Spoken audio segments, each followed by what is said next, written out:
नमस्कार सखाळार जिला खबर सहित मु सुनीता।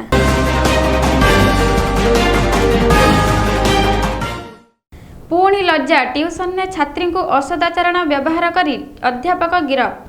मयूरभंज जिलार रायरंगपुर अंचल में पुणी घटी एक लज्जाजनक घटना। जड़े अध्यापक निज पाखे ट्यूशन होता नाबालिका छात्री को असदाचरण कर गिरफ होगा पर पुणी थे रायरंगपुर अंचल में चर्चार विषय पलटि।